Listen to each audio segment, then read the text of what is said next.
Hello, this is the Weekly Review, a program of South Sudan Network, making sense of relevant topics and news. My name is Roger Alfred Heron Mudi. I'm the producer and host. On Tuesday, President Salva Kiir officially launched the Permanent Constitution Making Process workshop under the theme, Designing the Path to a Durable Constitution for South Sudan. Today here, we on the Weekly Review will be discussing the process and related issues. Joining us, we have two guests, Advocate Juma Mabor Marial. He holds bachelor's degree in law and master's degree in law. Is the program coordinator for peace building, justice and reconciliation at ALAM, a national non-governmental organization in South Sudan. He's also the secretary to subcommittees on the judiciary and financial matters at the National Constitution Review Commission, NCRC. Also, we have Edmond Yakani. He's an activist and executive director of SEPO, Community Empowerment for Progress organization. Welcome to the Weekly Review, both of you. Thank you. Thank you. Thank you. Well, the three-day workshop on the permanent constitution making process was convened by the Reconstituted Joint Monitoring and Evaluation Commission, RJMEC, and facilitated by Max Planck Foundation for International Peace and Rule of Law. The workshop is part of the implementation of the agreement on the resolution of the conflict in South Sudan. And the aim of the workshop, which according to the R-ARCSS was supposed to be convened for the parties to the agreement by the RJMEC during the 4th month of the transitional period. We're already more than that. We are more than a year into the transitional period. And the workshop is supposed to agree on the details of conducting the permanent constitution making process. Article 6.7 of the agreement says the outcome of the workshop shall form the basis of drafting the legislation to be enacted to govern the constitution making process. We have RJMEC, they said they've invited the guests, about 250, and the workshop has been done. Even yesterday, they issued a statement that an agreement on the details of the permanent constitution making process, including on drafting of the constitution, mandate and composition of the Reconstituted National Constitutional Review Commission, composition of the preparatory subcommittee for the reconvening of a National Constitutional Conference, and its convening modalities for robust public participation and sequencing of the agreed task were reached by those who attended the workshop. We are not so sure about all those issues because there were issues to do with complaints that there were no independent observers apart from the parties who participated, and the media was not involved in the 2 days closed door meeting.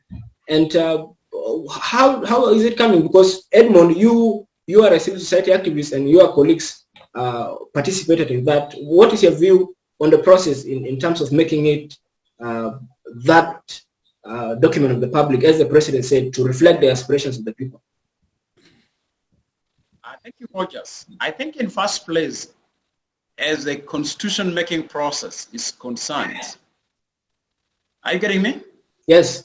Yeah. Go ahead.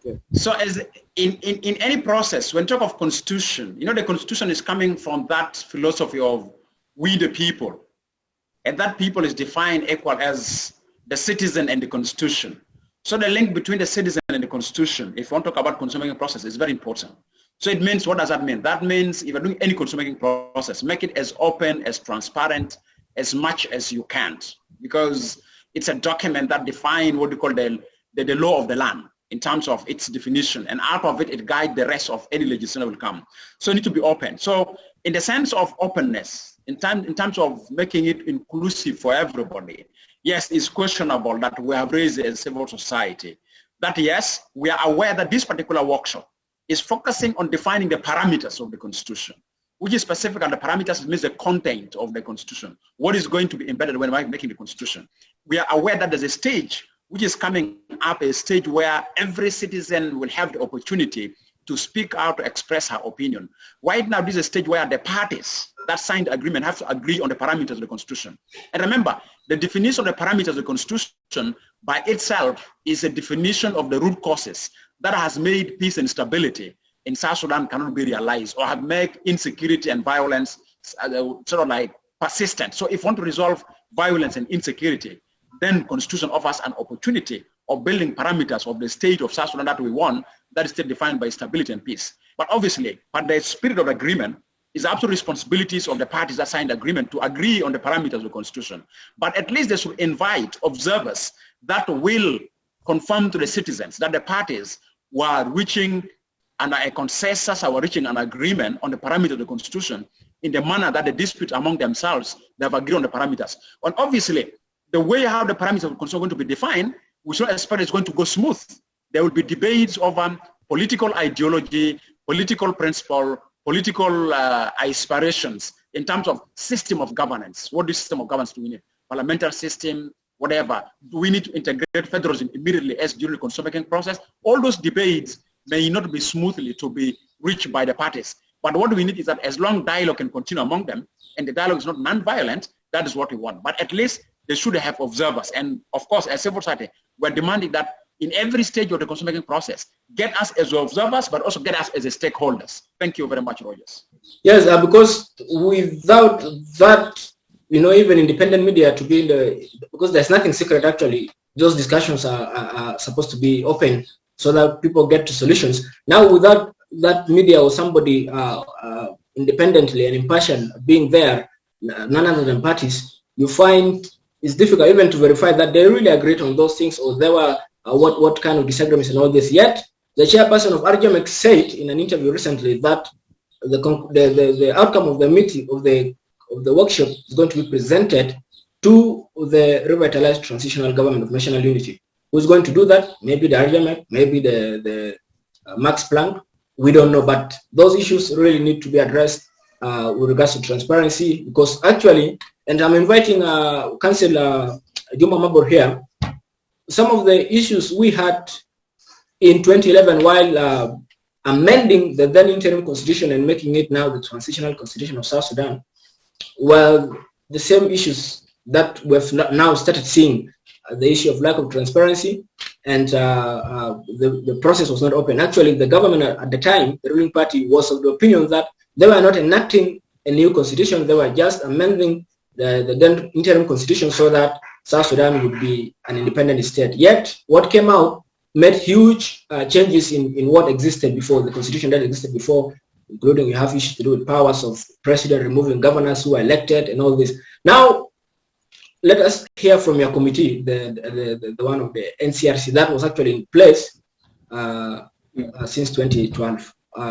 Tell us your work. What have you managed to do? Because actually, with the agreement now, there's a new process, but still, it requires for the constitution of the committee that you are part of.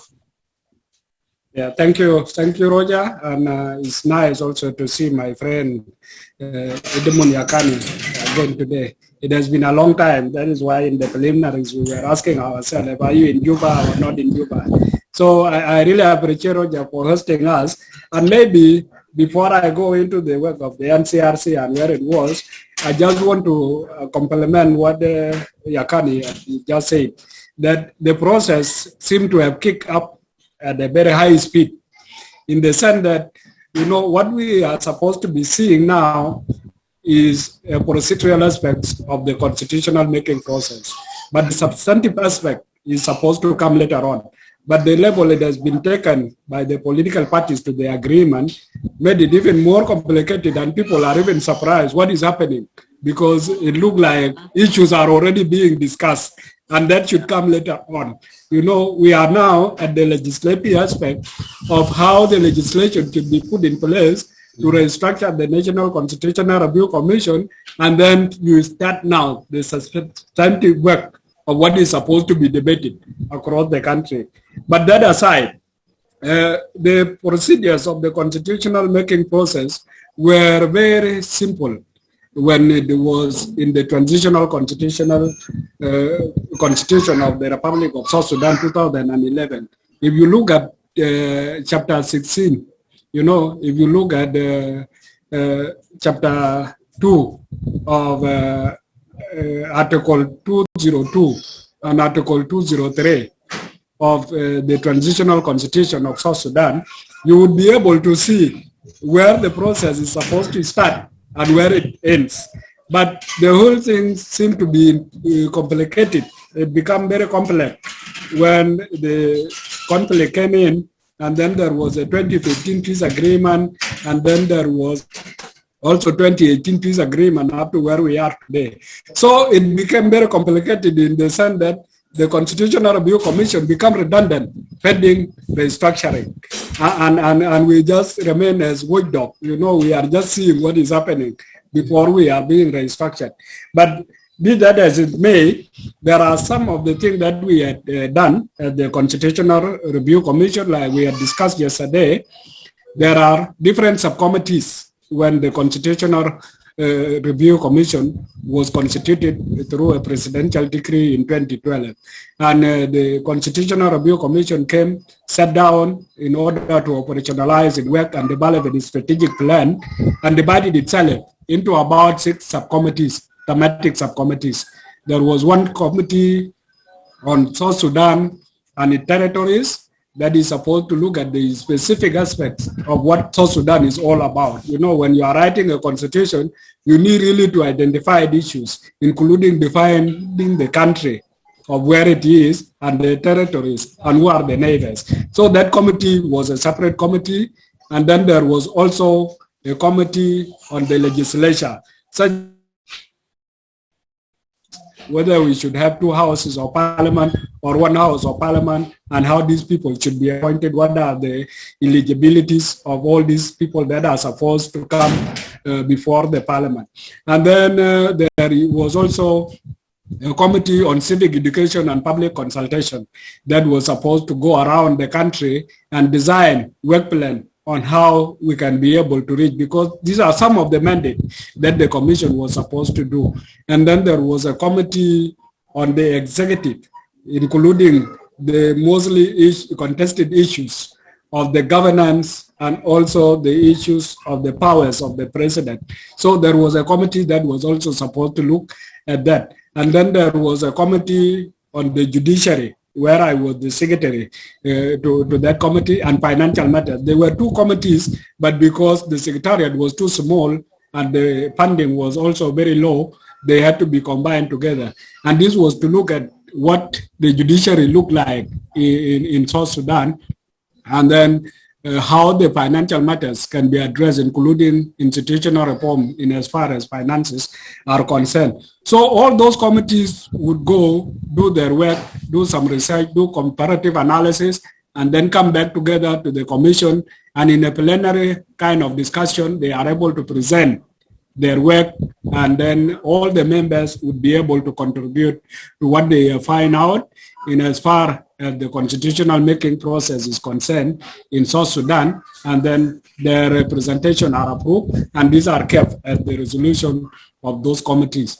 Now, before I left the commission and before the outbreak of the conflict in 2013, and I left the commission to come and implement a different project with this national organization, but I'm still a member of the secretariat in the commission.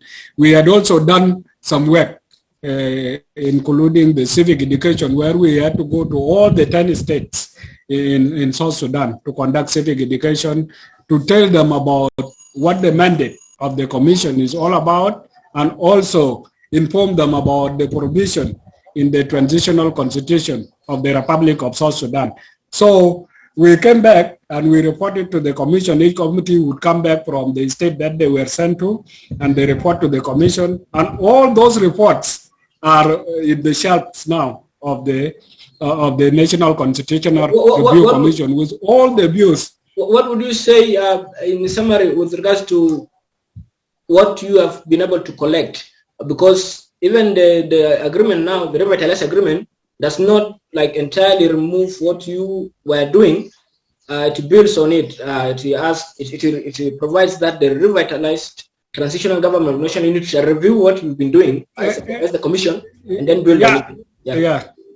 Yeah, in fact, I wanted to come to that later on when we are coming at what is the literature that we have in as far as the parameters of the constitutional making process are concerned. And that is a very huge literature, including the issue of the system of governance. You know, people talk a lot about it. in different states of South Sudan. And most of the people were going for federalism, according to what the government that could... Let's start and then, before we go further, let's start maybe with the Grundnorm, the preamble. What were the people saying? Yeah. Because that's where actually we get to define who we are, where we're coming from, and our struggles. Yeah. Yeah, the people were really saying that they had never contributed into a constitutional making process. You know what happened when the transitional constitution was being drafted? It was being drafted at the behest of the independent. So it was entirely an elite kind of process that was being done to usher in the new country. And therefore, there was no public participation and inclusivity in as far as the constitution was concerned. But now that we were able to go down to them and ask them, tell them this is what the constitution say, people went ahead of us because we told them we are coming to tell you about our mandate and what the constitution as we have now says, but we will come back and get your views. Mm-hmm. But other people said, no, we want you to go with our views because you may never come back, which indeed became true because after we came back, the conflict broke out and we never went back. So most of them were saying, we need to own the constitution. And by owning the constitution as the people, this is what we want to say. One of the outstanding examples was the issue of the term limit, that they wanted to have a president that ruled for 2 terms or 4 years each, not more than that. After that, whatever he has not done or whatever he has done, he has to go home and another person will take it over. And then the issues of economic matters, unequal distribution of resources, because there are some people who are saying we do things here. For example, in Unity State, they say the oil is being produced from us, but people are running with B8 in Juba, not with not in Unity State or in Bantu. So these were some of the reflections that were coming up. And we were really coming to see how we can be able to put those ones together and then share them with other institutions that are ahead of the NCRC. Well, Edmond, your colleagues participated in the workshop that has just ended. And what are they saying regarding what have been agreed on in the workshop? Because the statement from RJMEC is not containing details. It just says an agreement on the details of the permanent constitution making process, including on drafting of the constitution, the mandate and composition, blah, blah, blah, have been made, has been agreed to. So they've not mentioned what were those, how are those, what are the details, what agreements were there. So have your colleagues been able to inform you about what have been agreed? Because there is no clear channel of information coming. The firm hired and RJMEC, they are not communicating the details. Okay, we share among ourselves as activists the outcome and the discussion in the room and what are the, and I think some of them my colleague Juma have already mentioned in terms of the committees, the mandate of for the legislation for the reconstitution of the National Constitution Commission, and the legislation in the parliament, and then when is the parliament swearing in in order to take the responsibility and act the legislation for the constitution-making process. Those are the details that has come out very clear, like what Juma have mentioned. And if I'm repeating what Juma have said in terms of like what exactly the workshop is focusing on. It's focusing on when do we take up the legislation, what the legislation define the mandate of the commission, how do we constitute the National Commission, Review Commission, who constituted, of course, you remember there's already a power sharing ratios there, 55%, 27, 10, 8%, those have agreed upon. And how does the process of the constitution make, if we're going to go now for the actual phase of the constitution making process, how it's going to look like, public consultation. That's why there's a committees which have been formed. And this committee have been formed on thematic issues. So this committee will now bring in the citizen ownership, the citizen voice. And that's why committees were established. Those were the things that have been done. But also I repeat what my colleague Juma have said is that this particular stage, what has gone out in the public domain, it looks like it's the actual process of the constitution, which is actual not. This particular process was intended for the parties to define the parameters.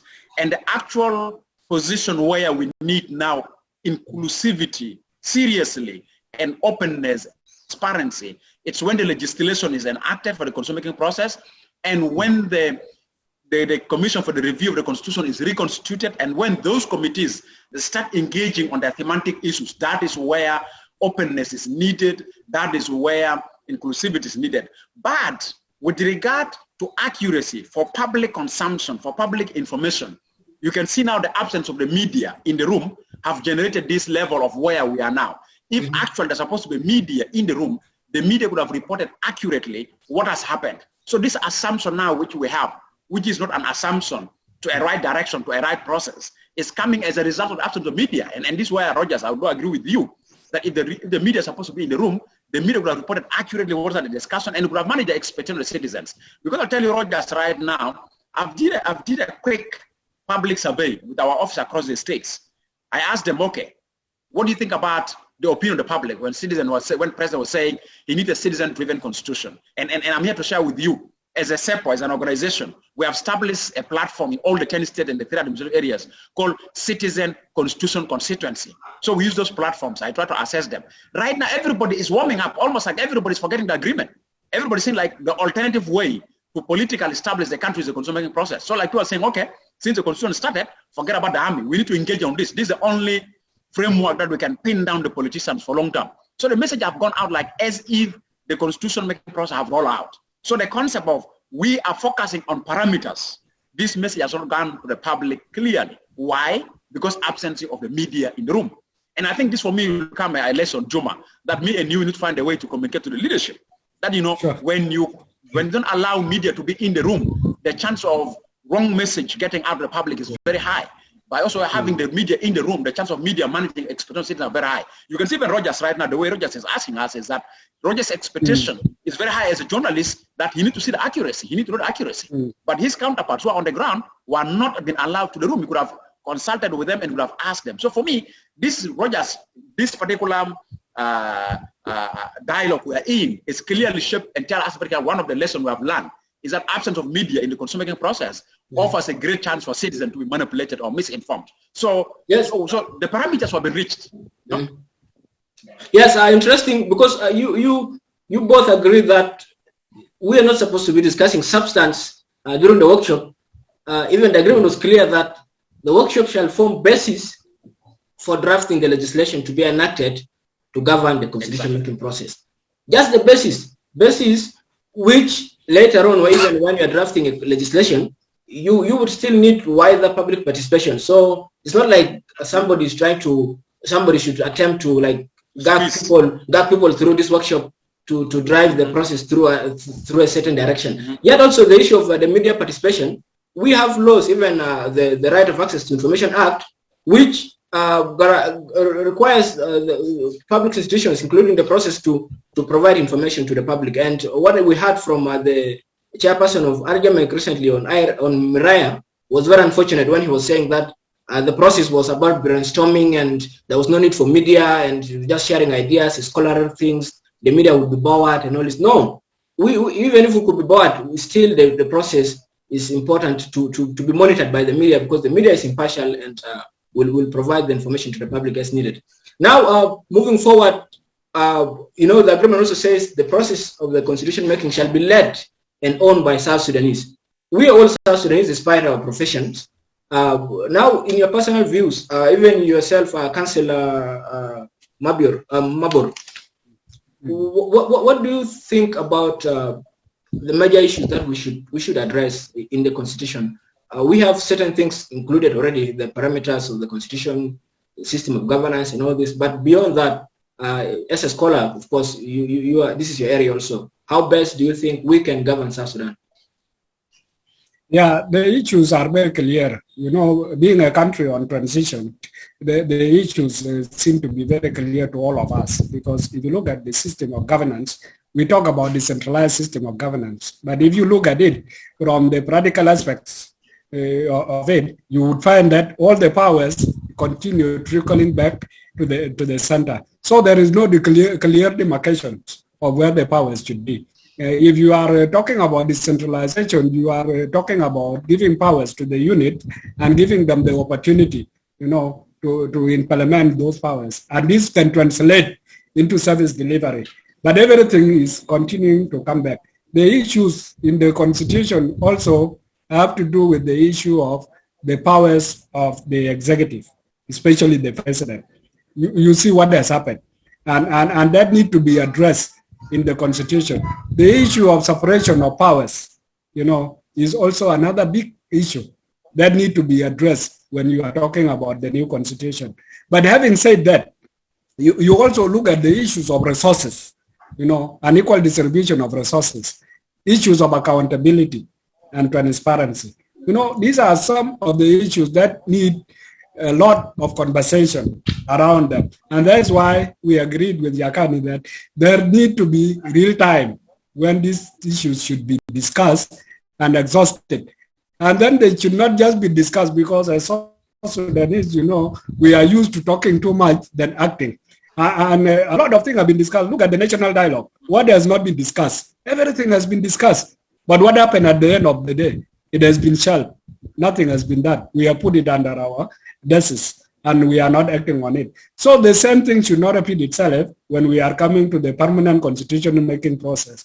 We need to discuss the issues, translate them into a document that is implementable. And this call for political accountability, because without that, and that is where we need to continue coming back to what this workshop was all about. Because if you make the parameters of constitutional making process look like they are part of the resolution of the agreement on the resolution of conflict in South Sudan, where only parties seem to appear and tell us what needs to be done, then you are missing it by a big margin. We need really to involve people. Inclusivity matters a lot. And that is why we are not blaming the president, because the president was opening the workshop that is going to guide people up to the end of the process, which is inclusive, both procedural and substantive. But it was upon the Max Planck and the RJMEC to come and tell us in detail what were the limits for the workshops and what need to be done. So the issues are so many, Roger, in as far as our constitution is concerned, because what we have now is a transitional constitution. Mm-hmm. And we cannot talk about transitional constitution as being comprehensive to address all the aspects of our society, because before independence, we didn't know what South Sudan was all about. You know, we were concentrating on what is our conflict between us and the Sudan. But after we broke out and became an independent nation, now we came to realize that there are things that we need to address. And to address those ones, we must address them in the supreme law, which is the Constitution. Well, thank you for that. Edmond, now let's look at the agreement holistically. And I think there are good reasons why certain schedules have been met, certain provisions have been made to be implemented until you reach the stage of starting the permanent constitution making process and so on. So you find, I believe there are connections between, for example, the issue of unification of forces, which has not happened, and it can also lead to tensions, maybe, if other processes continue and others have not been done. The issue of legislature, they have been appointed, but they have not taken oath of office, and they have not started working. The issue of refugees and IDPs, resettlement of them, voluntary resettlement, those things have connections also with the constitution making, because those people, if those parts of the agreement were to be implemented, by now the environment would have been created, including with other reforms that have been stipulated in the agreement, to make the process conducive for the environment conducive for people to participate, even to discourage war. Because, for example, if people don't have reliable mechanism to address issues peacefully, then things become difficult. Like now, the agreement was of the view that the judiciary be reformed, so that when people were moving on into the transition, there is a judiciary that is trusted by all the parties, and they could resort to it instead of war and other mechanisms. Now these things have not been happening, and the constitution making has started, and we also have the government reaching out to the other hollad groups, even sometimes on the same things, because even on the what they call declaration of principle that was signed in Rome the other day, they also touched on the issue of permanent constitution making. Now, you see all these things, don't you think there's a need to harmonize them so that we really discourage war through a resolution of grievances? Because we're resolving grievances, then you end up having people unable to go to war, or even other people cannot encourage others to go to war. You know, thank you, Rogers. I would like to start by shaping a political theory that if we don't find an answer for this political theory, the pathway to have peaceful and stable South Sudan, it may require thousands of years to come. The political theory is what? Until if our political elites reach the momentum of where they have national consensus embedded on national trust and confidence to administer the state of South Sudan. If we don't reach to that stage, let me tell you, we're going to, because one thing that we've seen, absence of trust and confidence, or if I can use another word, if I say the high level of deficit on trust and confidence among our political elites has made their attitudes in implementing the agreement selectively, by the way. Selective, they implement agreement selectively. If you look the way how it is been implemented selectively and tactically in a way of dodging time, buying time. You know, that's all the parties have consensus on that. You can't say it is the incumbent and it is the IO, it is so all of them. These politicians who used to shout now and then, when they jump into the V8 with the bodyguards, they have stopped shouting. So what is it? It means actually the whole interest of our political elites is not the state, it's not the nation. It is the power, it is the resources to their pockets. As long as they have the power and there's a smooth flow of resources to their pockets in corrupt manner. Rogers, I was challenging one of them who has been shouting too much before the government was constituted. Now he's a minister, he's no longer shouting. And I found him doing something very fishy. I told him, Honorable, we're not in the government. What they're doing, we call it corruption. But now in the government, what is it? He said, Edmond, when I was not in the government, what I'm doing now, yes, is a corruption. But now I'm in the government, what I'm doing now is means of survivable. Imagine, this is a political leader saying, the corrupt practice is doing now in the government is a means of survivable. But if it's outside the government, it's a corruption. Now imagine, the same politician who called actions corruption yesterday, now is the government called those actions as a means of survivable. So if we don't change those political attitudes, we will have years to come, still we're battling on the same issue. The fallout groups that have not signed the agreement, if you look at the declaration of the principle, it has nothing to, it was not different from what have been declared as the declaration of principles for the access. If you see the discussion they're having now, it have nothing different from the access. Maybe they'll be changing terminologies from unification to transformation, from reform, maybe they can say to revitalize. They'll be just playing with English words. But that's not, we are not after those playing of English words. We are after change of attitudes, change of practice, change of knowledge to build the state of South Sudan that we want, where peace and stability is the foundation of our coming together as South Sudanese, of running our institutions. So what I'd like to say is that this attitude of selective implementation of the agreement, it will not help us. It will still worsen the situation and still increase the wound to remain like, it is like you claim to cover a wound and you want to say, I've healed the wound. That will never work. And that's why, Rogers, I would say, if the agreement failed to be implemented, if the politicians are looking for alternative, the alternative they have is a constitution-making process. The more they open the constitution-making process, wider, inclusive, open, transparent, they will help people to start healing, and they will help people to start talking about what they're disturbed with, and people reach consensus. I used to tell politicians, I say, if you fail to implement the agreement, never ever dare play with the constitution-making process, because let me tell you, let's go for a short break. Rogers. Our time, we're going for a short break, then we'll resume from there, Edmond. To our dear viewer, this is the weekly review, making sense of relevant topics and news. We are discussing the issue of the process of permanent constitution making in South Sudan. We're going for a short break and we'll be right back.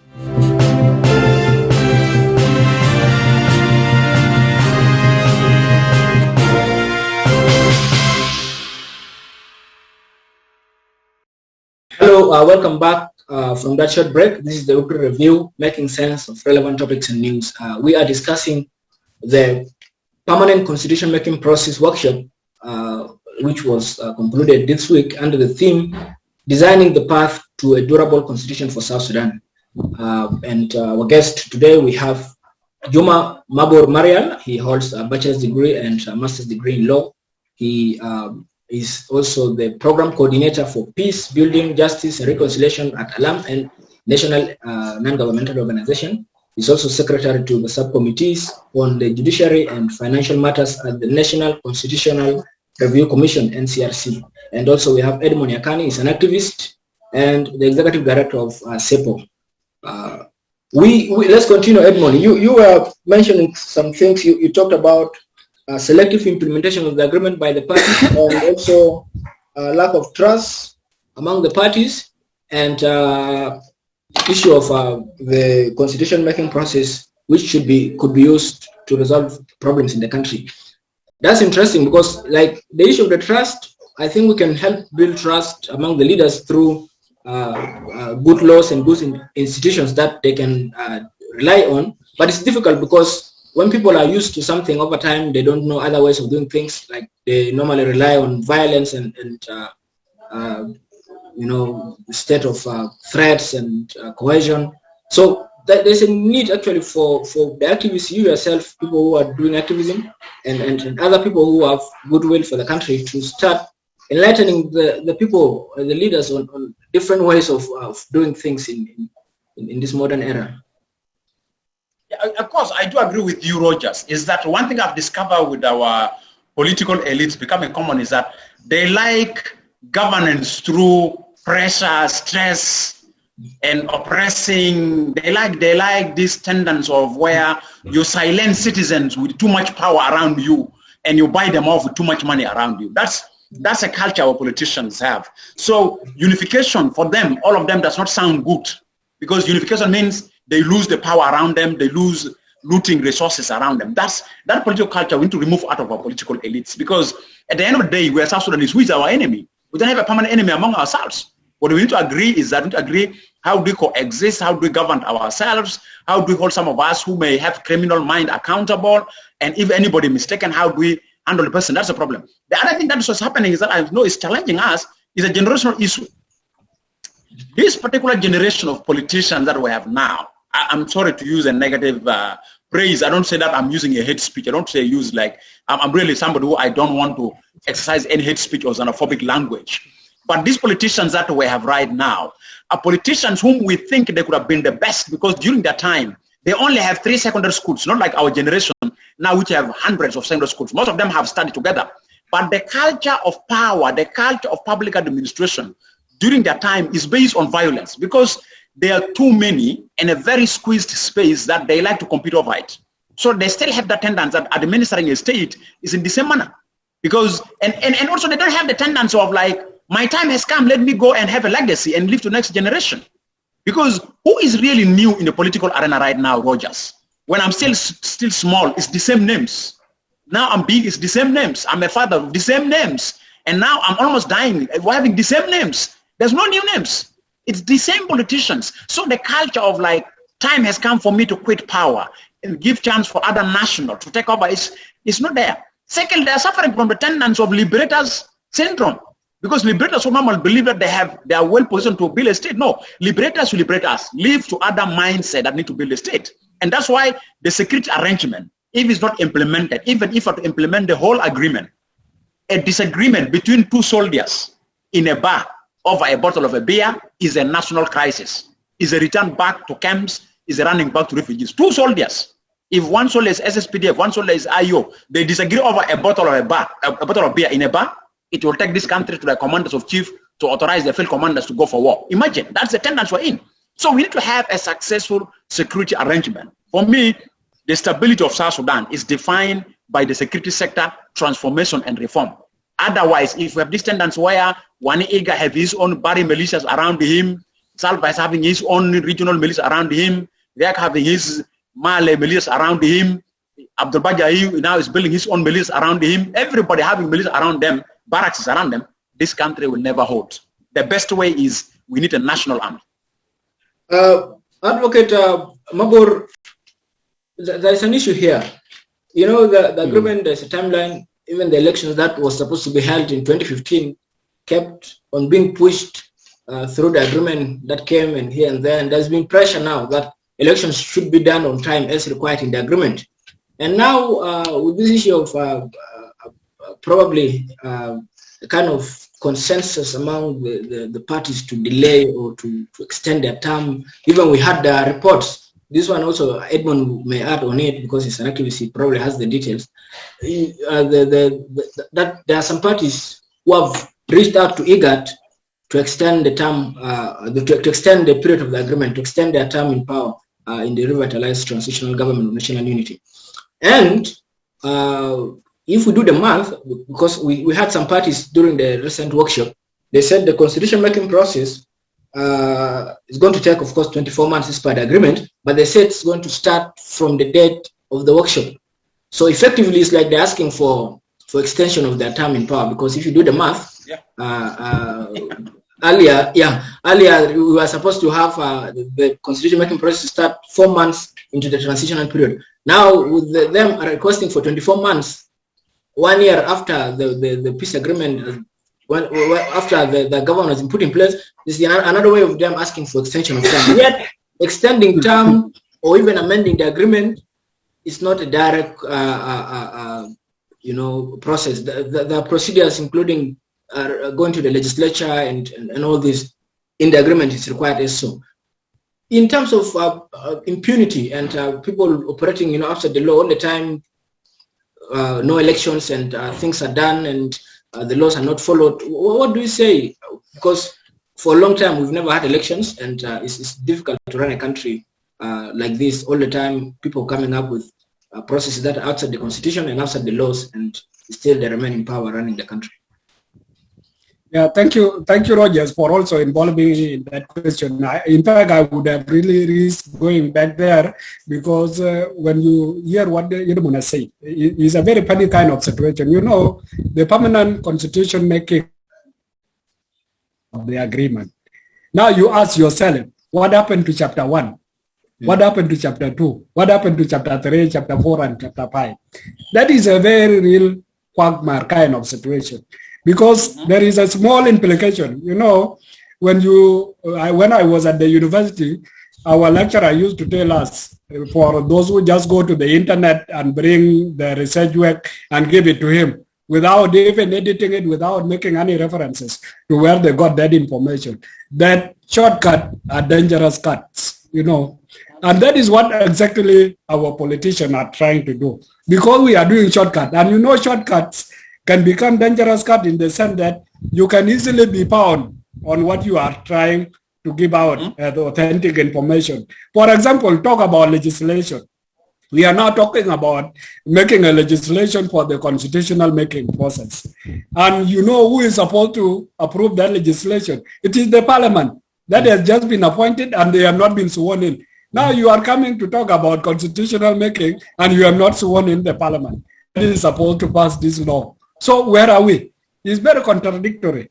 So what we need to do is agreeing on that this country is not a transit point where you want to do your thing and then you go to your final destination. You really need to do things systematically. And that is why it called for all the chapters in the agreement to have been followed systematically, such that you are able to reach where you are supposed to be today, where you are claiming to be. Because people are claiming to have implemented all the other chapters of the agreement, and they have now arrived at the constitutional making process position. And politicians are very intelligent, by the way, because what they are trying to see is that they don't want to admit that they have failed in implementing all the other chapters of the agreement. So they want to tell us, okay, now we have reached, this is where we are supposed to be. And that is why it called for all of us to be very keen in telling them, no, this is not where we are. We are supposed to be here. And it is a time bomb. It is a time bomb, by the way, because when we come and say, okay, let us do the constitution, and that's why some of us were even very hesitant about Peter Biar calling for election. Because you can call for election, you do election, they rig themselves in, and then you remain with the same system, with the same people, with the same operation, and nothing will change. So it is better we follow step by step. It may be late, but later on, when we are able to implement all these things together, then we will have moved South Sudan to another level. Now coming back to the question that you asked, the issues of impunity. And you look at chapter 5, it tried to address those things when we talk about transitional justice. And we have left it at that. I know my friend, the Minister of Justice, I think you saw our name the other day being put out, that we are going to work on collecting opinion on how the Commission for Truth and Healing and Reparation can be done. And the Minister of Justice is trying his best. And this is where we need to go step by step, because the agreement, both the 2015 and the 2018 agreement, are really mechanism for the reform of this country. And if our politicians had that patriotism in them, you know, they call them Watania. If they had that patriotism in them and implement this agreement, this would be the transitional point of South Sudan to the next level. But people are trying to gamble around with the mentality of keeping the status quo. You know, I cannot be as articulate as Yakani because he's a civil society activist, but I'm a lawyer. Maybe one of the days these parties may come to my call and I will represent them in some of the things. That is why I have to have a lot of reservation. But having said that, being a South Sudanese, our politicians need to just forget about this liberation syndrome, like Yakani was saying, and come back and say, I'm a South Sudanese. What is it that should I do? You know, you can have a liberation syndrome and you can also have a legacy syndrome. So if you try to think about your legacy as a South Sudanese, what is it that you want to live in this country?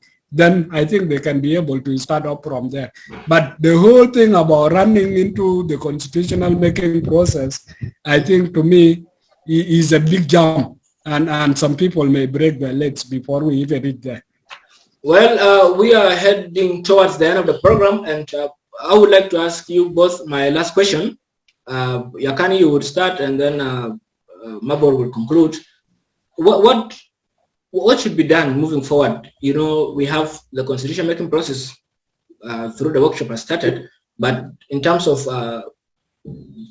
pushing the country to the right direction as far as the agreement implementation is concerned and the constitution making, and also in regards to the whole groups, because as a South Sudanese, from what I'm thinking, we can be innovative and try to resolve the conflict in a different way than before, whereby power sharing used to dominate issues. The whole groups, if they have grievances and if the process is going to be as open as expected, and it's possible to include their grievances in the constitution making process, then why not? And why should there be war going on if we can resolve those issues even through the constitution making?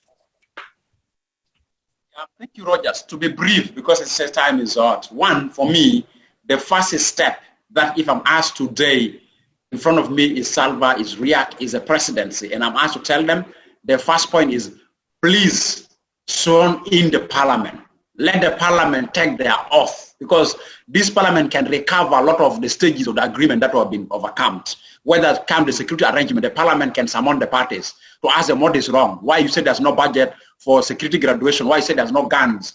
And if these are soldiers who use their guns before, where are their guns? That we are delaying them because there's no guns for them to be graduated. I think first is parliament must be sworn in. Let parliament take oath. Once if parliament take oath as the first thing that they're going to start, the next thing is that what we need to do is that the debate around the extension of the lifespan of the agreement should be a priority of the parliament. They should really agree and push it so much that no party run away with it. Thirdly, if I'm to be a politician, I'm not a politician. If I'm to be a politician, I will get the holdout groups through the constitution making process. All their agendas that are present in Rome, before Pope or wherever in Nairobi, get their agendas, incorporate them as milestones of that issue to be discussed in the agreement in the constitution, and have a constitution that answer their aspiration. Then start asking them, why you carry guns? Since you are objective, you are all expected results are here. Unless you need the power also. Then if they need the power, then you create for them under presidency. But if they need your power, they need everything. Get all their issues, put them into the constitution, address them in the way they want it. They will come. They will join you because it will position them as meaningless. Their strength is when you don't answer their concerns. But if citizens are able to respond to their concerns and put them into constitution, the next question, why are you holding gun? You want federalism? It is here. The best way you want it is here. You want decentralization with deconcentration of power? It is here. You don't want too many parliament. You want the constitution of saying you need only 2 president, vice president, it's here. You want presidential, it is here. You want parliamentary, it is here. So if I'm able to answer those grievances, then there's no need for them to get guns. But this will never come until when the politicians right now in power in Juba reach to their sense that the deficit of trust they have to put it down. The shortcuts that my brother was talking about, they have to stop it and they have to be genuine, because these guys are fighting for extension. If you ask every politician today in Juba, they're in constant, by the way, all these games of having constitution workshop is 24 months from yesterday. Where are we now? We need, if I to extend 24 months, we are right now in the month of June. It means June next year, 24 months. June next year, you say, no, army were not graduated. Army to be graduated in the period of 6 months. Again, another 6 months. They say, no, we need to enact a legislation for hybrid court or for the commissions. We need another 6 months. These guys will take 2 years. So by default, Rogers, I'll tell you, the public information which have not come at public, all the parties have already reached out to IGAD. They need a 2 years extension. That one is something under the cover. And no, it's actually, there's no rumors. So 2 years extension, 2 years more staying in power, 2 years more of but let's wait these 2 years, one day will be declared. Remember, they used to say, this thing's not there. Like, you remember when we have this issue of Ateng and McQuay and Lamakol, when they're talking about some issues, and Ateng has been attacked, this is irrelevant. But later on comes the reality. So in such a way, there's no rumors. What I know from credible sources is that the parties are demanding 2 years extension. They will do it under the table, but one day will come out over the table when they're losing the power. It's just like the game of Museveni. When you say no elections, then they will tell you, is your expiration. They say, no, now elections under the face of Corona. Let's go for it. And they use elections in the face of Corona to rig. So these guys will use extension attitudes to rig power. So thank you very much. I wish them. That's one last point. You know, there's a connection between many parts of the agreement. Like, for example, the unification of the forces. You also hinted something on that earlier. You see, with unifying the forces, and many of our leaders who believe their source of power is the soldiers and the guns and all this, they feel they can become irrelevant if their forces are unified, and the others outside, the other groups outside who are holding guns, and so the issue of guns become like the means to power. The political ticket. And how do we really break this deadlock? Because like it's really tough, and we can't just be continuing like that. You know, this deadlock, Jesus Christ will never break it before our politicians. If Jesus Christ will come back and use a preaching attitudes, we'll never break it. It's an attitude issue for our politicians. These attitudes of gun is everything. Gun is power, gun is wealth, guns is certificates even. Some of them will tell you, my PhD is my gun. I will never leave my gun because that's my only PhD. I can compete with you. With your PhD, I've come from academics. If the attitude of gun is everything, we don't take it away. And this one will never take it by anybody. It's our political elites to leave the liberation syndrome by believing that gun is the power, gun is everything. It's for them to allow another generation to take the country further. But unfortunately, what Rogers I would like to realize is that disarmament. You know, Rogers, if I talk about security arrangement, Rogers, just let me tell you, tactically, these parts have reached by consensus. None of them can say they're clean. The security arrangement, they roll out even was rolled out selectively. They have not rolled out in a better way. First, they have not do declaration. They're supposed to declare their forces, their ranks. They're supposed to declare their weaponry. For example, Rogers, one of the things that is hindering the security arrangement right now, nobody wants to talk about it. It's the element of unification of ranks. How many brigadier generals do you want in the Republic of South Sudan? And everybody's brigadier general. So who need to be kicked out from being brigadier general? Don't you think we say we are going to unify regional politics also has maybe connection to this? Obviously, people are trading the military economy. The military economy have a role in this security unification because those who are behind the military economy want to maintain military that they can calculate their way by dodging taxes, by dodging formal way. So it's there also. It's regional politics are within this security arrangement. But as a primary responsibility of South Sudanese, principals have not really agreed on unification of ranks. Principals have not agreed on unification of command. Principals have not agreed on what is called redeployment. Do you redeploy my brother, my son-in-law, my in-laws, my bodyguards? I do redeploy them because I feel they're protecting me more than anybody who believes to come to protect me. So all these are things that delay security arrangement. So the spirit of security unification is not there in the mindset of the politicians. Why? Because they lose power, they lose control, they lose relevance even. Some of them are relevant to us because of their brigadier general's position. Don't you think it would have been easier if the other parties outside now fighting still or defending themselves, or however you call it, if they were part of this process, wouldn't it be easier to implement the agreement than some people fearing that other people are out, then they may also take over power through the guns later. But also the challenge is, Rogers, the challenge is even our colleagues who are outside, if they still also believe on the culture of using uniform and ranks as a strength to bargain for power and politics, they are doing the same mistakes. Obviously, yeah. So, but because the system have instilled a culture that if you don't have a uniform, today let me tell you, Rogers, I'm activist before you. Let me just jump to the bush of Yei, shot one SPLK with RPG, which is maybe second-hand RPG, with AK-47, and call iRadio and declare myself I'm commander-in-chief and chairperson of this Yei liberation movement. I'm ready to talk to the president. Rogers, you will wonder, from my office here, I will sit in the presidency, either one of the vice president. From activism, I create, and then one thing, like I'll tell you an example, Rogers, in WOW, civilian shops are selling military ranks of different ranks. You just eat a Brahmaletem, you go to the market, buy for yourself brigadier, fix with uniform, jump to the bush, you're in the presidency with Salva. If we don't stop that culture, we'll never have the state that we want. Yeah, we will pick it up another time. Hansen Mabur, I'll give you final thoughts. Yeah, let me just come to the closing based on the question that you had asked. And I think Yakani has given 2 or 3 way out. The whole out group, you know, the whole thing is about power, Roger. And I don't know what is delaying the agreement with them. Give Malung something, give Tomatirilo something, give Pagan something, bring them to Juba, let them join the bandwagon, and everything will start moving. So I don't see any reason. But do you know why they are not coming to Juba? There are people who also see them as a major threat to their political arithmetic. Because the moment they come, they will have to, the queue has to push itself, such that people can sit very well with them. So the only thing that need to be done is these people to come to Juba, and then we move together. Like you said, if we leave them out again, there will also be another thorn in the pledge. And we really don't need these people to continue disturbing us. So they need to come to Juba. And the peace agreement, whether it is in Italy or in Nairobi or in Juba, they need to be brought on board such that people can. Because all these things, like Yakane was saying, is just playing with what? Reform. There is nothing. Root causes of conflict, that is what they want us to do.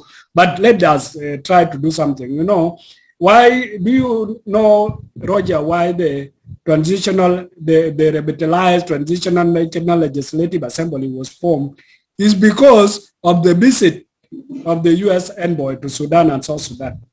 So there is a need also for international and regional community to keep on pressure some of these parties, because that is where the problem is, because these people have become reluctant. Some of these regional and international members of the international community are sleeping in the same beds with these members of the party, and they are doing almost the same thing about the South Sudan not moving forward. And we need really to remind them. And I think Edmund Yakani could do better in giving pressure to the international and regional community to also give pressure to the parties to the agreement, such that they are able to implement the agreement. Because without the pressure, nothing will move. Because they did not want to form the national legislature, but because of the visit, just one visit of the U.S. envoy to South Sudan and the Sudan, you could see things moving very fast. People would say, hey, maybe because they have agreed that they have political will, but that was not the issue. Now, when the parliament is sworn in, then they will be asking, what are we supposed to be doing, if indeed they can do that. Then once they ask that question, then things will start moving, because everything, there are so many legislation. As a lawyer, Roger, I can tell you without fear or contradiction, that there are so many legislation that the peace agreement is hinged on. And if these legislation are not passed, my brother, that information from Yakani will come to be, and it will come to pass. Because as South Sudanese activists, as South Sudanese lawyers, as South Sudanese judiciary, we don't have any power to tell these people, do this and they will do it. There is no power that we can have to prevail over these people. It is only if the international community, the regional community, and maybe our members of parliament. You see the kind of members of parliament that have been put now. And one of them was joking with us last time that you people will make noise about our qualification, about our eligibility to be selected into that parliament. But once a honorable, always a honorable. You know, that is a title that they have. So what we need to do is to get into our knees and talk to these people. Please, all of us, move. Let us try to help South Sudan in heart, because that is the only thing that can take us to the next level. Otherwise, we really thank you so much for giving us the opportunity to talk about all the things that we have. There are ideas out. But before I go, let me not forget one thing about this constitutional making process, because that is supposed to be our topic, the permanent constitutional making process. If we are talking about making this document a workable document and get an ideal constitution like that of South Africa and Kenya, what we need to do is to benefit from all the literature that we have. And some of the literature that we have, and I think Yakana, we may need to have time to discuss some of this thing and help these committees, although they want to exclude some of the people that may be having the knowledge on how to bring a good constitution. But there is an abundant literature. We can go as far back as CPA. You know, CPA was reached because of the oppression, because of inequalities, because of unequal distribution of resources. So we can take that as a literature that we can use to help develop a good constitution for ourselves. Go to the internet, get very good information from there. Go to the national dialogue. You can get very good information from there. Go to the peace agreement, both for 2015 and 2018. You can get good information from there. And I think RJMEC and the National Constitutional Amendment Committee and the National Constitutional Review Commission and all those that will be involved in the constitutional making process, they do not need to, because of South is in those documents. And it is where we can be able to get the good literature to develop a better constitution. So thank you, Roger, and keep up the good work. Sawa is doing very well, and keep engaging different stakeholders. And I don't know how you identified us, but you have helped us to share our views with the public, with the larger audience. With that, our dear viewer, we have come to the end of the program, the weekly review, making sense of relevant topics and news. The program of Sawa Network. I'm Roger Alfred Mudi, the producer and host. We were looking into the constitution making process, permanent constitution making process, under the theme designing the path to durable constitution for South Sudan. And so we had two guests, Advocate Juma Mabur Marial, Program Coordinator for Peace Building, Justice and Reconciliation at ALAM, National Non-Governmental Organization. He's also a Secretary to the Subcommittee on the Judiciary and Financial Matters at the National Constitutional Review Commission, NCRC, the one yet to be reconstituted. And we have also Edmond Yakane, an activist and also Executive Director of SEPO. Thank you very much for being on the program, the two of you. Thank you. Thank you. Thank you. Thank you. And subscribe to our YouTube channel and follow us on Facebook for more of the weekly review and other programs.